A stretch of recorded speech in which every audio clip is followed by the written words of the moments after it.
All right, I see people joining. I got it. Perfect. All right, here we are.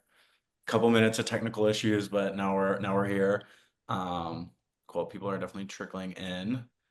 For those of you who joined, thank you so much for coming. This is the strategically expanding headcount in 2025 webinar. We have some really great speakers today. I think Philippe should be here in a second, barring some technical issues on his side. But just going to open with a couple disclaimers, and then we'll get to intros and get into the good stuff. Cool. So this webinar will be recorded. You'll get a note afterwards. We're going to publish a blog with all these really great insights. If you are interested in asking our speakers questions, we're going to do a Q&A at the end. So just go down to that Q&A button on your sort of bottom icon list and submit your questions there. You can do it anonymously or with your person. You can also use the chat to post your comments and connect with other attendees. And then if you have any other questions that are a little more in depth, I'll send my email out afterwards and happy to answer any questions you guys have. Just as kind of we get started here, just want to thank Matt and Yvonne for coming. Would you guys mind doing intros really quick?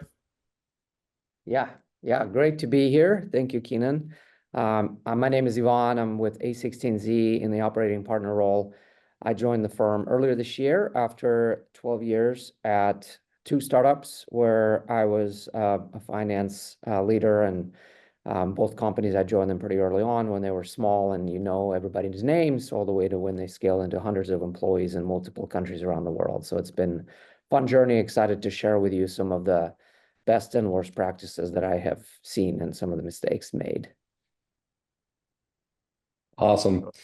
Again, Keenan, thanks to you and the Deel team for organizing this. I'm Matt Oberhart, also with Andreessen Horowitz. I've been here a little over 12 years. My role is more focused on the talent side, advising and counseling our entrepreneurs as they're building their leadership teams, especially in the areas of operations, including finance. I've been working in the tech sector for about 25 years, spent the first 7 or so in what I always jokingly refer to as the VP of everything job, which was, it wasn't sales, product development, or marketing, it was my job. So there was a lot of finance involved there as the major. And then I got into the exec talent game with Korn Ferry for about 6 years before I came over here.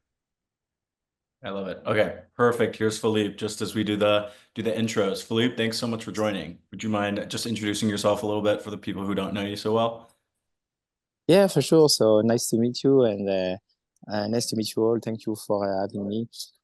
So I'm Philippe. I'm a co-founder, chairman, and CFO of Deel.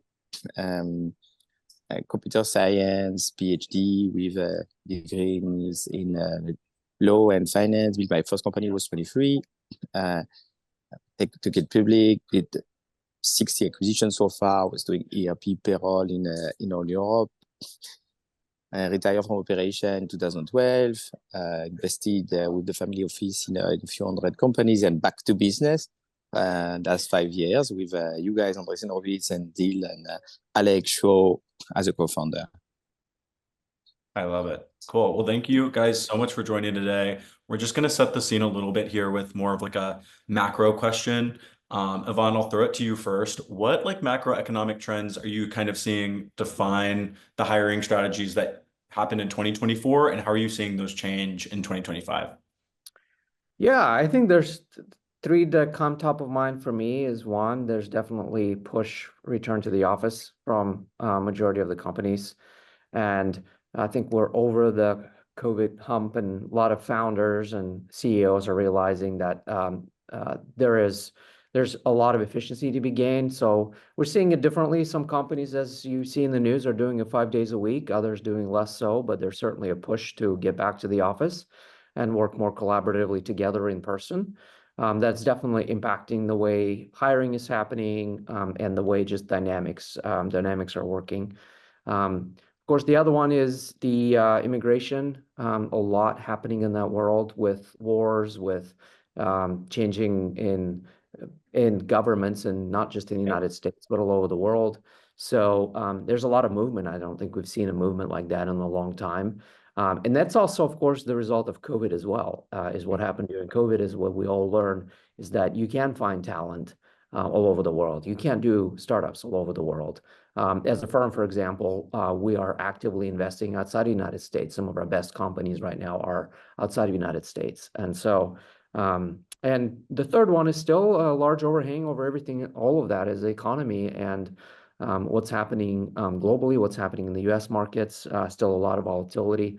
And as a result, there's still that push from CFOs, from the boards, from the CEOs to both extend the runway to be disciplined business, but also to grow. So the companies continue to expand. That's super interesting. I love that the international piece there's a lot happening there, right? Philippe, from like a high level, what are you also thinking about for 2025 on terms of hiring trends and what we're seeing? Yeah, very interesting. So my vision, on a microeconomic perspective that we have at Deel is that after 2 years of attrition, optimization, how do people call that? We see back recruitment coming, and the important thing is that it's happening globally. As my colleague just said before, people are conscious of their P&L, of their costs, so they're more and more looking at leveraging a global workforce, to continue to recruit, but also, to have more runway.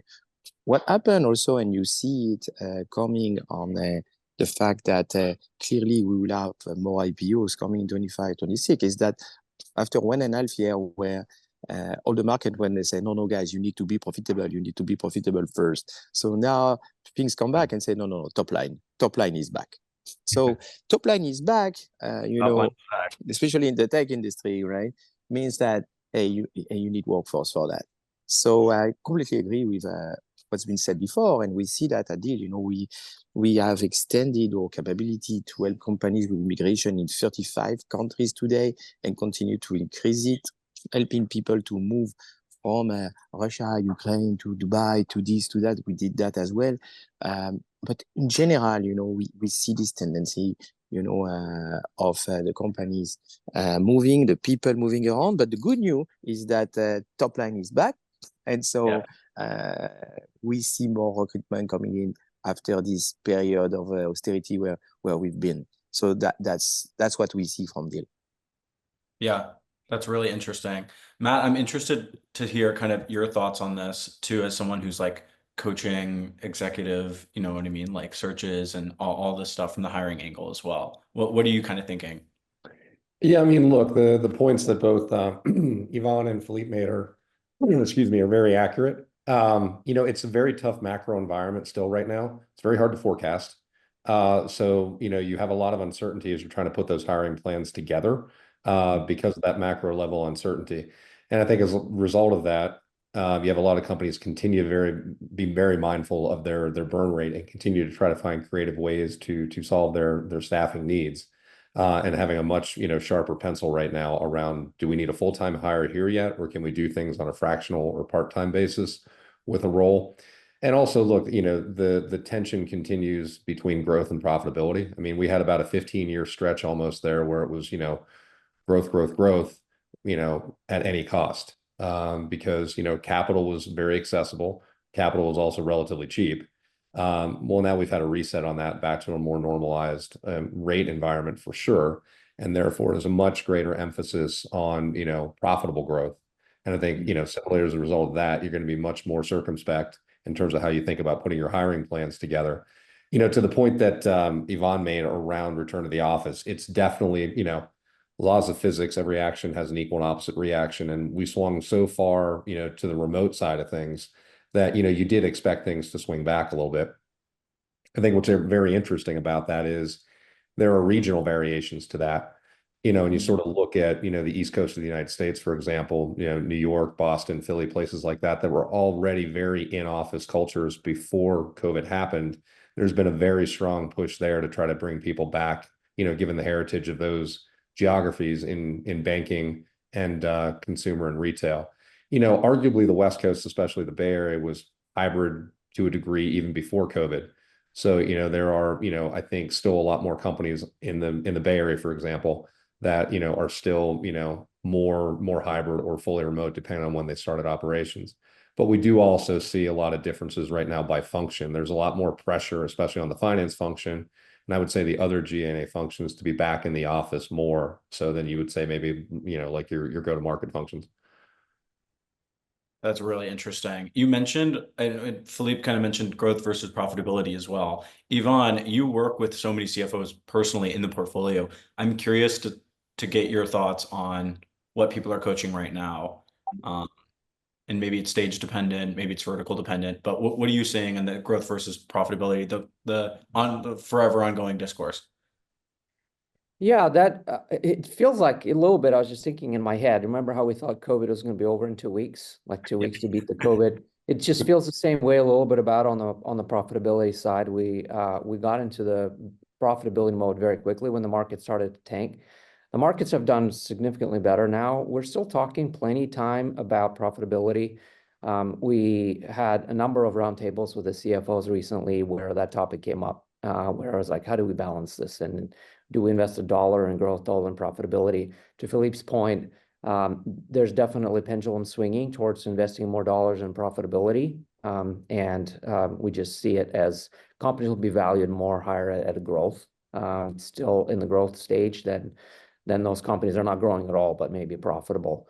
And so there's that dynamic. And the other thing is that as we are all have sort of returned back to the basics where we're running disciplined businesses or want to run disciplined businesses, the area that gets squeezed the easiest is the G&A function, which is where the CFO office live. And so what we have seen is that the finance teams, for example, on average are much leaner than they used to be pre that dynamic. Also, when CFO gets hired, they often don't get any headcount for a while, whether they're the first finance hire or whether they're inheriting a team, they actually might have to rebalance the team, rebuild the team, and that may mean contraction. And so what that lends itself to is, as we talk to our CFOs or as we talk to the founders that are looking like what type of CFO I need to hire, it's that the concept of the business athlete, a well-rounded person that doesn't do FP&A, that can just think about strategic finance, but understands accounting and is able to sort of be put wherever they needed to be on the field, so to speak. And so that's important. We talk a lot about low ego. That's kind of one of the key attributes of folks like that, is that they're able to do and take things. They're able to influence. Like the word influencer gets a little bit overused, I think, in finance, but it's somebody that is able to change the mind of a founder or change the mind of a CFO. If, for example, we're talking about a director or a manager level person, there's still a lot of chaos at the companies, especially in this new world of hardware businesses are returning where margins are important. AI are typically, when we look at what's happening in AI companies, a lot of chaos, high speed, whenever we operate at high speed. And last, final attributes that I think we keep reminding them is that because the world is changing so much right now, at a macro level, but also inside the startups, you have to hire people that are what I call intensely curious. So they're able to learn new business models, they're able to adapt. They're always asking a lot of questions, and you can screen that in the newer process, but just in general also, as folks join the teams, those that are very curious tend to do well. That's really interesting. There's a lot of interesting stuff about cultural fit there as well, right? Like those factors are super important. Philippe, obviously, you're at the helm of this company that's enabling a lot of US hiring, global hiring. What are you kind of seeing people look at while they're planning for next year? What are the big kind of factors that are driving that? Are they looking to hire in different tiered cities in the US? Are they looking to hire abroad? What's been the trends that we've been seeing?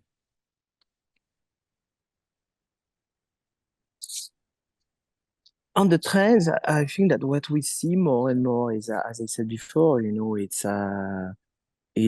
people trying to hire and to balance, their hiring between, tier 2, tier 3 zone and the tier 1, the necessary tier 1. I think that we are not yet in a culture like Deel is, where we say if you want tier 1, you have to justify it. But there is a clear understanding that today with companies like Deel, you can easily go and have resources all around the globe. I think that the functions, that people are looking at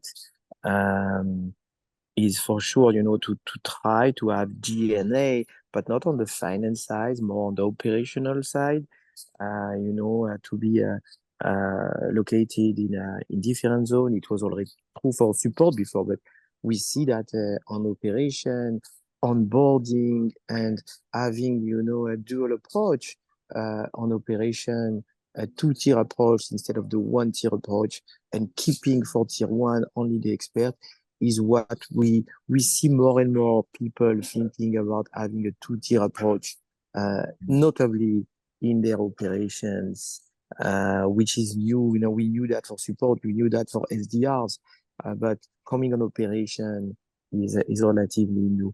That's the tendency we see. We don't see so much people coming back to the office at Deel, but we target a particular audience, which are companies that are international. So this is probably why, with a strong specialty, for Silicon Valley and California, like Deel, we have a lot of company there. So no one's coming back to the office in San Francisco, as you know. But it's just because we are in a different world. So this is what we see today happening from the Deel perspective. That's really interesting. I want to talk about this international US thing. Before we go there, Matt, do you have any insights for us on how you're coaching CFOs to kind of think about the strategic headcount planning for next year? Yeah, I mean, look, I think, what both Yvonne and Philippe mentioned are really, spot on points. It's not just even simply about coaching the CFO, it's about really coaching the entire organization on really how to think about headcount planning. It's not just the CFO's job, it's got to be a real bottoms up process where I think, your functional leaders throughout the company really need to, honestly think about, hey, what is it that we actually need to accomplish our objectives? And really, have a sharp definition of the outcomes that you're trying to achieve as an organization. I think where, a lot of, slop kind of comes into the process is when, as an organization, you haven't really, really deeply and, succinctly and cleanly defined the objectives within the function you want to get done. And from that, you can come up with a very strong headcount plan per function based on what those organizations need to get done. And I think, it's got to be a really strong bottoms up process that finance and HR together are managing, but at the same time, it really is, you have to be reliant on your functional leaders to really be able to drive a lot of the precision there. That's super interesting. When you say bottoms up approach, what are you seeing within the organizations that's working really well? Just a couple of things off the top of your head. Kind of curious. Yeah, I mean, it's the idea of you have a bottoms up plan versus a top down plan. And the top down plans never really work because they're not really organically created within the functions. And I think the challenge for a lot of companies right now is, again, like we were talking earlier, the macro environment's difficult to forecast. So you probably have a greater variance in your forecast right now than you would normally have, perhaps. So as a result of that, you're having to go ahead and operate, with more gray in your headcount planning. And, Yvonne and Philippe can touch on this as well, but it's one of those environments where, you need to kind of come up with what your base case is. And then, if things don't go as well as you hope they will from a top line perspective, you've got a more conservative wartime case. And then if things actually start to go better than you have planned in your base case, you've got a more aggressive, more growth-oriented model to work off of as well. So kind of having those three different headcount plans to work off of will allow you to read and react throughout the year to, what is actually the reality of what you're accomplishing in terms of your business plan, and then be able to adapt your hiring accordingly. Yeah, that's really interesting. Yvonne, do you have anything to add there? Yeah, I think what I will add here, I think that's a really great point, and there's few tactical solutions to it. Is that, for example, what I often tell the finance leaders, you could have wide range on the outcomes in your plan, meaning wide range on your top line. You can have a wide range on your cash flow, and get everybody sort of agree to the fact that this is the kind of a year we're entering into, and as quarters start finishing, it will get better.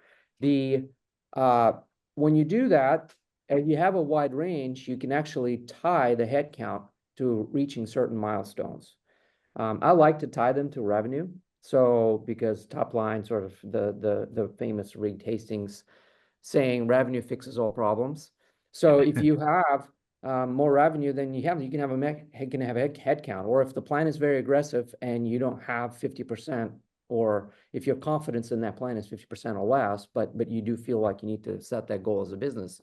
But then you say, you know, we will get to, let's say, 100 million in revenue. That unlocks headcount for these departments. Let's get there first, and that what will unlock, rather than saying we're just going to hire independently of the growth. That is one of the biggest mistakes we see in our startups, is that when the headcount is not really tied to the growth of the business, it just happens. In some areas, you have to wait, like in go-to-market, you have to wait. Oftentimes, people have to ramp. Marketing investment dollars have to be spent before you start seeing the return. R&D, the cycle is even longer. In some companies, it's like 2 years you have to wait before engineers are fully ramped and are shipping things that are impacting revenue. But you tie that to certain milestones, and that is becoming a financial model that's easier to predict. That's really interesting. Philippe, I want to throw it to you to kind of touch back on this international angle. What are you seeing as like the main advantages and challenges of hiring in the US versus hiring internationally as you go and plan for this headcount planning for next year? Well, that's a great question. Just to come back a bit, you know, about what you said before, I think that there are a few things important to say. I think that yeah, completely. I mean, you need to know what's the growth you want to have, etc., and to link the initial headcount forecast on the revenue is something important. At Deel, what we're doing is that then we link this with the cash generation and the EBITDA, if you prefer. Okay, and I think that the important thing today is to define what's your growth, define your top line, define the EBITDA you want to get, and then take your leadership and explain them, guys, when you come with a headcount forecast, cannot be a multiple on the growth that you want to have. You need to think, and I come back to what you said, you need to think automation, you need to think productivity, okay? How can we automate more productivity? You need to think international, right? So, and then I come back on what you're saying. This is the approach I have on headcount forecast, pushing the guy not to be simple on this and making them understand and own a part of the budget and understanding why they need to go for it. But I think that automation, more productivity, more software is something that is key nowadays, coupled with international, but we never can forget the cash generation, profitable or not, you know, but you need to be able to monitor this division we have. So to come back to international, I think that, you know, there is here notions of culture, right?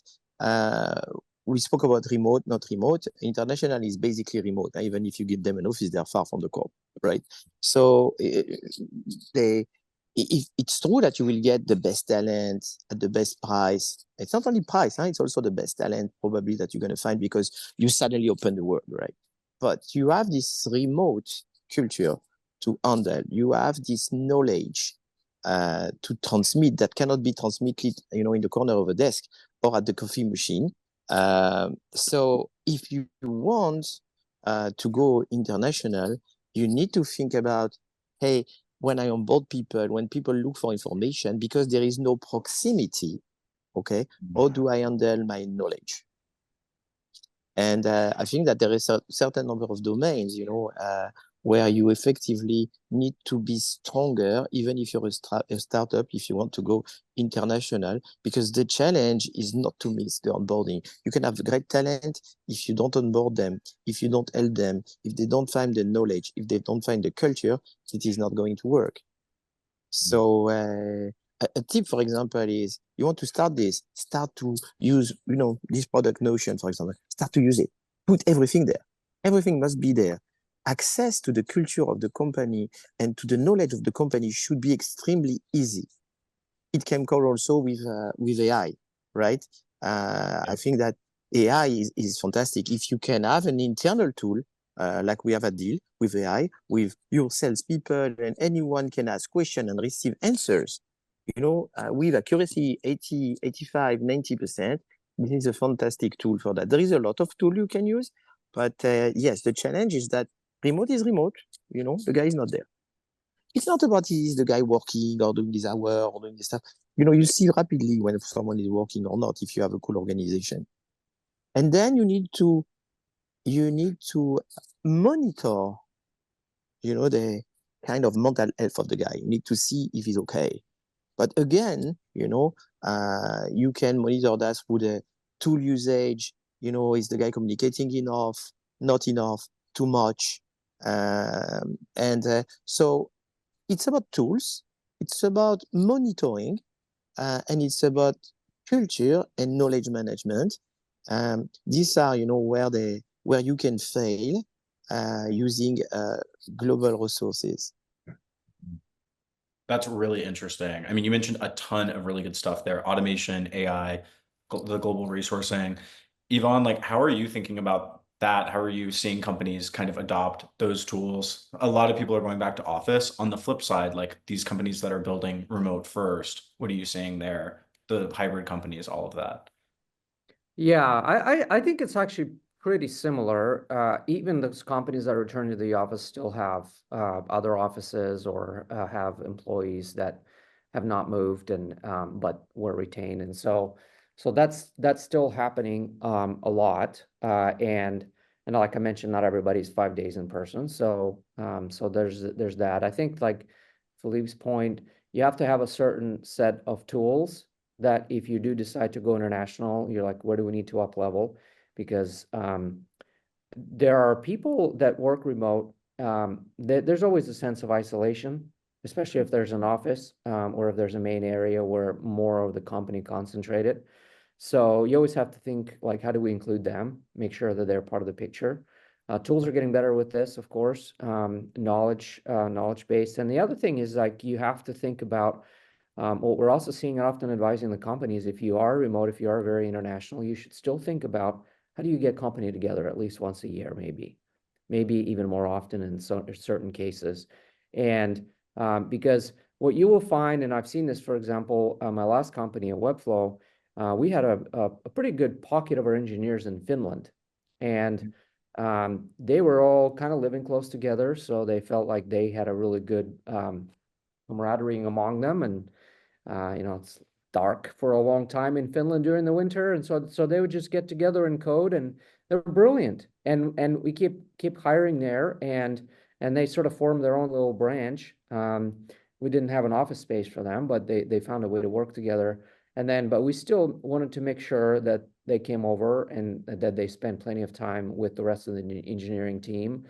They didn't feel isolated. They also did not wrote the code that broke the rest of the code base together. So you have to think as a leader, how do I make sure that we operate in such a way that the culture and consistent, obviously it's going to be different. San Francisco engineers think differently than Helsinki engineers, but these are some of the things that I think are important. You have to continue to think creatively. And then lastly, I would say that the one other point that's worth mentioning is especially as you're doing the headcount and OpEx and cash flow planning, is the fact that I often ask, especially when it comes to engineers, sales is a little different. Sales obviously is done, a lot of sales are done on Zoom now, but when it comes to engineering, I would get an ask, hey, I need 40 engineers for this one specific part of our product. And I said, you can only have 20. Well, what if you actually think internationally, where the cost of engineers is different, and all of a sudden, let's think about how we can turn that 20 people envelope into 40 people envelope. There's wrong way to go about that. I would say like one of them is to do it in isolation from everything else and have these small pockets. So you have to think about it more strategically as a company, and is this an area we want to invest in? But that is the magic of the dollars at the end of the day. Like Philippe said, it's about the cash flow. That is another way of how you can get more margin and continue to grow and scale and continue to operate with speed. Yeah, that's really interesting. I'm glad you threw in the point there too about how it can go wrong, right? Doing it in isolation. Matt, you do a lot of the recruiting side. You've also done the finance side. How are you kind of thinking about that building out single C-suite, let's say key hire CFO internationally, or coaching people on how to do big teams all at once internationally? Yeah, I mean, I think, you've got a couple things to think about there. I mean, you have the desire and interest in building international, and then you also have, a lot of the international, offshore companies wanting to set up operations in the US. So I think it kind of goes both ways. I think you got to figure out like what's the goal of the organization we're building in that geography. Is it largely going to be more of a sales type of operation? Or do we really considering like establishing an additional kind of second HQ in that location? So like what are really objectives of putting an organization on the ground in that country, and then starting to figure out really what the specific mix of types of headcount and levels of headcount we need in those locations. And I think to the point that, Yvonne was just bringing up about return to office again, I think also plays into this as well. When I'm talking to a lot of our entrepreneurs, I think returning to office isn't necessarily an objective. It's a process to achieve an objective. And, I think as an organization, whether you're looking at offices in the US or internationally, it's like, what's the culture we're trying to build, and what do we need to accomplish as an organization? And then there are different ways to accomplish that may or may not include, having a physical office in a particular location. So sort of as a team, as a leadership team, figuring that out, and then saying, hey, maybe we do have, a small co-work space, or maybe we, set up situations where the team gets together once a month or once a quarter in that location. So just being creative and understanding that, just saying, hey, we're returning to office doesn't sometimes actually accomplish what it is that you want to get done. You have to look at the office as one particular tool to accomplish whatever objectives you're trying to achieve, both culturally and organizationally. That's really interesting. I love that. Deal gets together. We have our Deal dinner series, and we get folks together twice a year. So the Austin folks get together for dinner. It's super fun. Philippe, I'm interested from your perspective on all of what Matt and Yvonne have said, but also how we're coaching companies to include equity, look at cost of living, all of these different things as they're hiring internationally. You need to be a bit more precise on your question. Because it's too wide. So reduce the scope, please. Yeah, like we have this amazing, let's just say this, we have this amazing integration with Carta that allows us to do international equity tax filings, right? Like how important is it to, offer full compensation packages? Obviously it's super important, but how are we coaching companies to think about cost of living differences, availability of labor? Is Deal kind of unlocking that potential there in headcount planning? Yeah, it is. It's extremely important, to align benefits, between employees. So at Deal Global Payroll, is a tool that exactly help companies to align benefits between the various type of engagement that they have with their employees. Could be PO, could be OR, could be staffing, could be contractor, could be direct employees. And in different country and different taxation.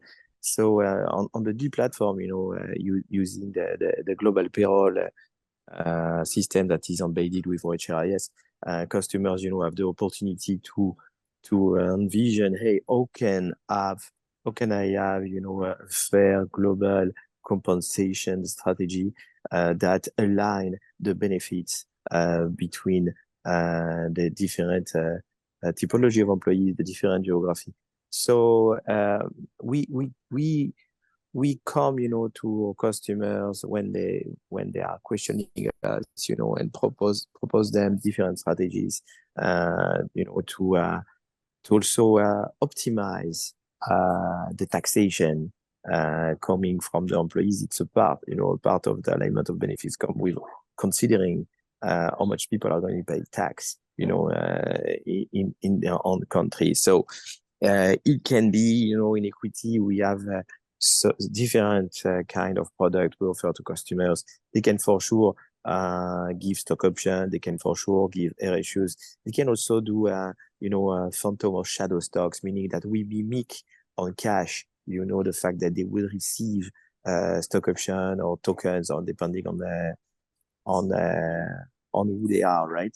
So yeah, we have different strategy. We have a full team dedicated to equity that come to help them in collaboration with our tax department and try to answer the need of the customer um, and to do the right recommendation. There is nothing worse, to have some employees that will feel like, hey, you know what, they treat us like if we were not a part of the company. So that's extremely important, to come on this. It's also true on the best practices. When we take EOR, we ensure in our contract that we propose the customer to be best practice within a country. So we are not looking and say, hey, oh, you want to pay the minimum, let's go for it. That's a very bad advice, because then employees, they will compare to what they had before. They will compare to what people have around them, and they will see, that they are mistreated. So we always come and impose actually to our customer a model where not being aggressive, they still are best practice in the country where they are. It facilitates recruitment for them and increase retention and satisfaction of the people. Yeah, that's a great answer. Okay, it's not a panel if I don't ask the panelists about AI these days. So I'll do one quick question about AI and then we'll open it up to Q&A. Yvonne, I'll start with you. So like, how is AI affecting hiring of specifically like entry-level positions for areas like customer service, maybe data entry, even sometimes finance? Like, what are you seeing there? Obviously, these tools are getting better, but where are we sitting now? Yeah, my perspective, and this is obviously a topic, I don't think there's a day that goes by that doesn't come up. But it certainly have impacted areas that you've identified, like sales. A lot of the sales are not automated. I mean, usually see in your inbox, you're like, oh, this is an email from the bot. But some of this is working. So there's some amazing sales tools. There's some amazing customer support tools that many of our companies have started to implement and are just freezing the customer support hiring for now until especially some certain easiest tickets are real easy to handle. I think there's a real impact on in the R&D space as well. I don't know so much about product or design, but most certainly engineering. We are meeting some of the best engineers now. They're now using AI tools to really accelerate the code creation, code reviews, code writing. Some real magical things are happening there. I think that's probably where we've advanced the most in AI so far, is the code writing. On the flip side of that, finance, I have yet to hear a single CFO say they've eliminated roles because of AI. Hasn't really happened because AI really focused on the language writing and code writing, not so much on the analytical and number side of it. But what we all still have to do is write, and finance people usually just hate writing. And so that's where a lot of it is as you get ready for an audit, or you get ready, you have to write a memo, you have to write a flux analysis and explain the variances, or you have to write an investor update. That has gotten much easier and much more easy, like faster with AI, because it can do 80% of the work. That's interesting. Matt, what are you seeing? Yeah, I think, Yvonne's points are very spot on. Definitely on the legal side of it, we're starting to see, I think, a lot of, opportunity with discovery and a lot of very, research intensive tasks around, document creation, document collection, data collection, all those types of things, offering a lot of opportunities for companies to be able to, save some costs by employing AI solutions there. I think on the HR and talent side of things, it's still kind of tough. There's always been this tension in the recruiting space between what is science and what is art. And, at the end of the day, there's still, a lot, especially for smaller startups. So much of this is about, the chemistry with a founder and a candidate's real belief in the vision of the company and the ability of a founder and a founding team to execute on it. So much of that is just about the interpersonal relationship. So, there have been a lot of attempts over the years to try to, automate different parts of the recruiting process, and it's still, very difficult to do because you're still dealing with, human beings, their emotions, their opinions, and their views on stuff. And that's hard to automate with AI when you're looking at the recruiting process itself. Yeah, these are all like super interesting. Philippe, I know you mentioned some of the Deel AI tools that we have. How are we thinking about enabling people to do this?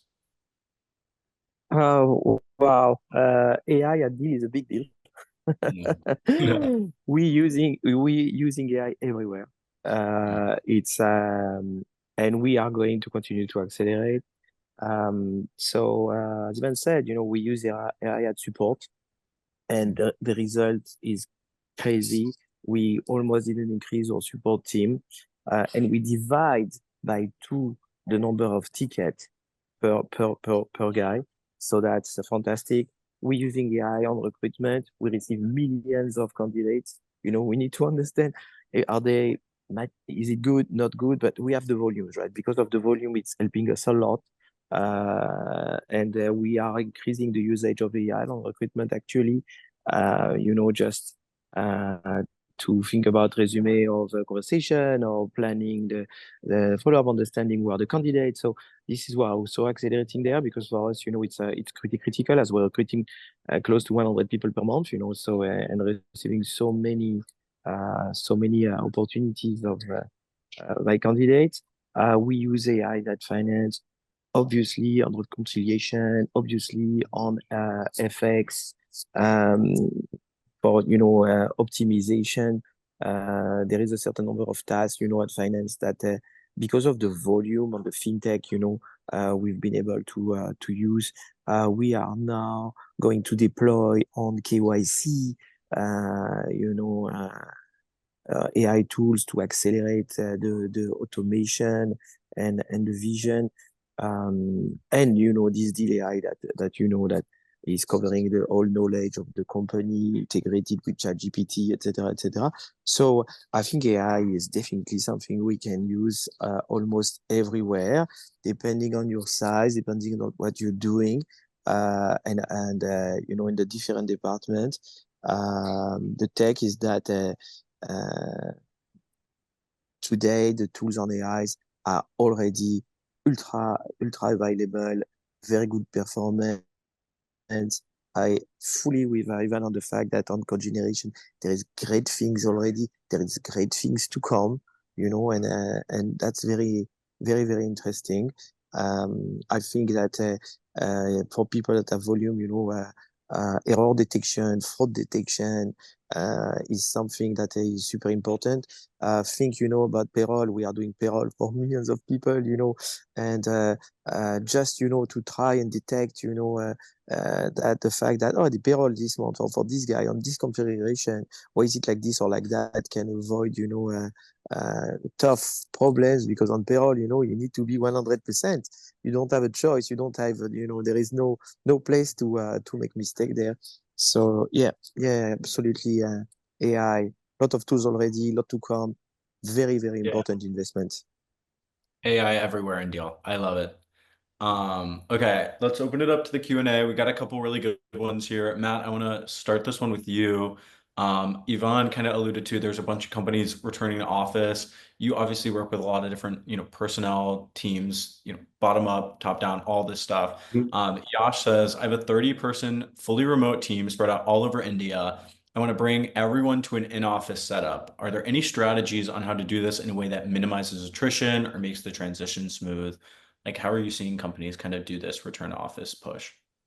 Yeah, I mean, look, you have to do it with a carrot, not a stick, first of all. One of the things I've really seen companies be successful with is make employees feel like they're missing out on something by not being in the office. Yeah. And there's the basic aspect of just, socializing with your coworkers. And look, when you decide to join a company, at least before COVID, you were deciding to spend more of your waking hours with your coworkers than your own family.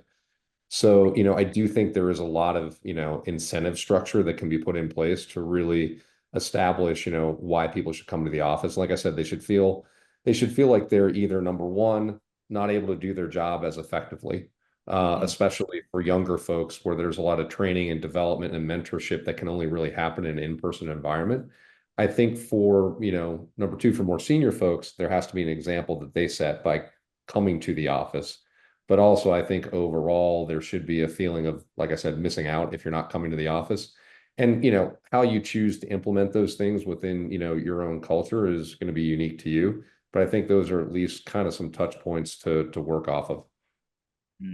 That's super interesting. Ivan, do you have any, or Yvonne, do you have any notes there? Well, I'll just share a quick story. I mean, at Yeah. Andreessen Horowitz, we're very, very competitive on Halloween. And Matt is part of the team that just won the company-wide contest because, and we were just recapping my team, that I was a different team. Why did we Okay. lose? Because we put a lot of care into it, and it turns out is because Matt's team all showed up in the office. So this is a perfect example. They all showed up in the office in costumes, and they put a lot of care into it. And we had real prizes. There's a real cup that gets passed around every year, and so it brings a lot of people in the office around Halloween. It's the best, maybe the best day to be during the year, and so you can create those kinds of things, and that will bring more people back without actually. What gets a lot of press attention right now is the opposite of that. You're not going to get promoted if you don't start showing up to the office. You can get fired or all of those things, and it's true in many companies, but at the same time, there's different ways about that culturally to go about that. That's interesting. Do you have a sneak peek for us on like what the themes were for the teams or? Matt, Oh, what was there were about 20 different teams, everything from, female Ghostbusters to, coming, team all dressed as different rock stars. There was a whole range of amazing costumes and effort that went into it. That's awesome. Matt, I heard you were the winning team. Can you share with us what y'all were? Oh, we were the rock star team. Oh, fun. I love this. All right, Philippe, I'm gonna write this down for sales kickoff. Maybe we can do a little costume contest there or something. That's so great. Cool. Okay, we'll take like one or I two think new more. this year there was a team that dressed up as GPUs. I don't think we've seen Yeah. that No, before. back to the AI thing. Yeah, Yeah. that's awesome. Um, Somebody asked, and Yvonne, you touched on this, but how are we changing the way we do headcount planning with a new emphasis on top line growth? Are we doing more upside planning? Like, is there a fundamental change between bottom line planning and top line planning for headcount? I actually think it's just return back to back into the past, or back to the basics that we all learn in business school, is that every CFO should ask the question, does this adding to our revenue growth? Is this helping us reduce the cost? If not, then you're not getting the headcount. And so that is the easiest way to handle that and to have these conversations. I think the only other thing the tip that I've learned too when I was running a finance team is that I would start the planning with the envelope that says is not going to increase. This is what we're starting with, and it's only going to go down. And that just saved a lot of hard conversations that you always have as a CFO, which is like people want more headcount, they want more budgets, so on and so forth. You just said, this is number will only go down. So don't come to me with extra headcount, but actually come to me with lower headcount. And that just made everything easier. And that just created I know a lot of the CFOs are doing it this way now.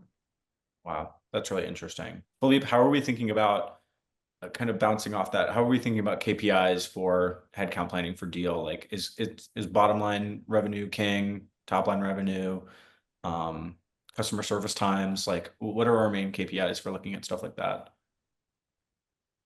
So look, my approach on headcount forecast is a bit iconoclast, if I can say that, right? I do not believe that in a company there is something else that top line. I think that what we do is business, and so if what we do is business, we speak about top line. Now, the question of top line is, for sure, you're not speaking about 1 year. So just to come back to a discussion that was, at the very beginning, I believe that in the time that we have today, the last thing you want is to have a thin, accounting and finance team, because it's time for monitoring, it's time for control, it's time from being able to monitor, follow, take decision in your company. And so I come back to something that is extremely important, I believe, in this time, which is the FP&A function.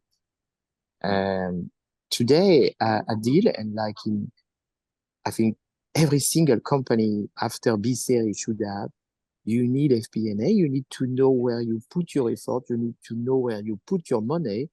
You can, in every company, we say we're going to go there, and after 2 years, we went somewhere else, right? But at least, you need to have this discipline to say, okay, this is where we go. This is where I'm going to invest. This is the plan that I have for the 5 years to come.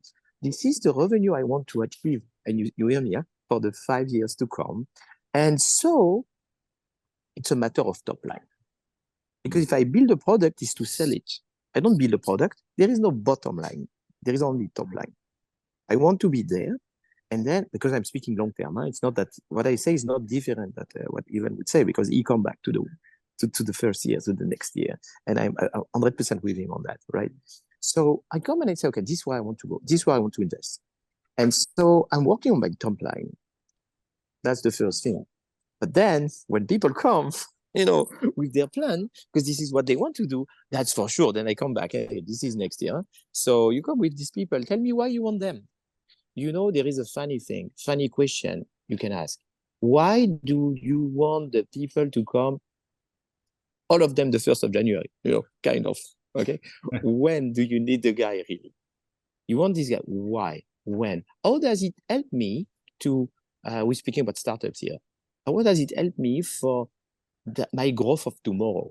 Why is what I'm doing now going to help me, or today, because I need to just to deliver, or in the future, because this is going to be my growth engine, right? So in terms of approach at Deel, we definitely look at the long future, decide where we want to go, where we want to be. And from then, we start from the top line and go down and say, as I said, before, and I told that last week, at the leadership, I told them, okay, guys, no, I don't want you to fill up, my Excel form. I don't know which form we're using, telling me what you want to go. I appreciate that you find it in detail, but let's be smart about this. When we spoke about automation, and we spoke about AI, and we spoke about tools, and we also spoke, and I think that our CEO is very strong on that, when do you need the people really? When is it happening, that you need these people? So it's going to be with the fact that, hey, let's put milestones. Milestones is not fluid enough, on growth. That's what we think. Because it takes time to onboard people, it takes time to find them, take time to onboard them, So if you wait too much, you don't have the people on time, you cannot do your budget, cannot work. So you need to be fluid. So our approach is a bit different than standard, based a lot on FP&A, only on top line. And then we go down, to the bottom to understand, do we really need one? Can we find solution? And remember what I said from the beginning, does it work with my EBITDA? Yeah. And then my milestone and my monitoring come from the fact that week on week, month on month, I can monitor and see that, I'm under control. I'm disciplined, and I'm under control. And at finance, if you're under control, you can speak with your CEO, with your CRO, and tell the guys, hey, guys, hey, let's reduce, let's freeze, let's accelerate, and this is how we've been monitoring the headcount, in the last 3 years at Deel. Sorry for the long answer, but that's a good question. No, that's great. It's great, and it's super actionable. I think that's a great place to end it, actually, at the top of the hour. So I want to thank Philippe, I want to thank Yvonne, I want to thank Matt, I want to thank everyone in the audience for coming. Like I said, we'll package this up as a blog post and shoot it out to y'all in the next couple of weeks. Cool. Thank you guys so much for coming. Thank you all. Thank you. Bye-bye.